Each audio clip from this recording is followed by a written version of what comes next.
খোয়াই জেলার চেবড়ি অফিস টিলা এলাকার বাসিন্দা অসিত সূত্রধর অভিযোগ করেছেন, গত 29 তারিখ সকালে তার স্ত্রী শম্পা সরকার বাড়ি থেকে 6 বছরের ছেলেকে নিয়ে নিখোঁজ হয়ে যান। স্বামীর দাবি, দীর্ঘদিন ধরে মোবাইল ফোনের মাধ্যমে এক যুবকের সঙ্গে যোগাযোগ ছিল তার স্ত্রীর। সেই সম্পর্কের জেরে স্ত্রী প্রেমিকের সঙ্গে চলে গেছেন বলে তার সন্দেহ। ঘটনার পর পরিবারের পক্ষ থেকে খোয়াই মহিলা থানায় একটি নিখোঁজ ডায়েরি করা হয়। তবে সংবাদ সংগ্রহের সময় পর্যন্ত মা ও সন্তানের কোনো খোঁজ মেলেনি বলে জানিয়েছেন অসিত সূত্রধর। স্বামী বলেন, তার স্ত্রী যদি নিজের ইচ্ছায় অন্য কারো সঙ্গে জীবন কাটাতে চান সেই বিষয়ে তার কোনো আপত্তি নেই, তবে তিনি কাতর আবেদন জানিয়েছেন অন্তত 6 বছরের সন্তানকে যেন তার কাছে ফিরিয়ে দেওয়া হয়। ঘটনাটি এলাকায় ব্যাপক আলোড়ন সৃষ্টি করেছে। সমাজের বিভিন্ন মহলের মতে পারিবারিক ভাঙন ও সম্পর্কের টানাপোড়েনের সবচেয়ে বড় প্রভাব পড়ে শিশুদের উপর।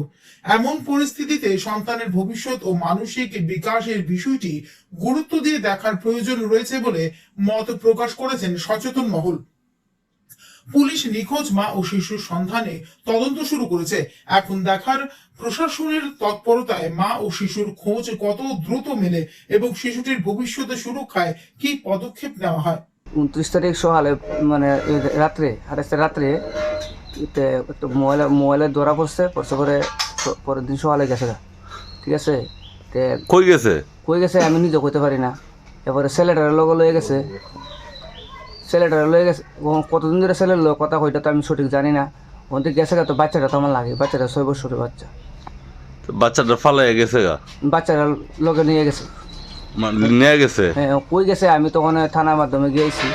আমার তো বাচ্চাটা আমার দরকার। আপনার কি ধারণা, আপনার বউ মানে কোনো ছেলের সাথে পালাই গেছে নাকি? এরকমই তো বাবা বুঝা যাইতেছে গেছে। তো আপনি কিভাবে বুঝতে পারছেন? তো মোবাইলের মাধ্যমে মোবাইলের মধ্যে দেখলাম যে মোবাইলে কথা হইতো, মোবাইলে যে পাসওয়ার্ড দিছে আমি তো পাসওয়ার্ডই ভাঙতে পারি না মোবাইলে। Bureau report, news update Tripura.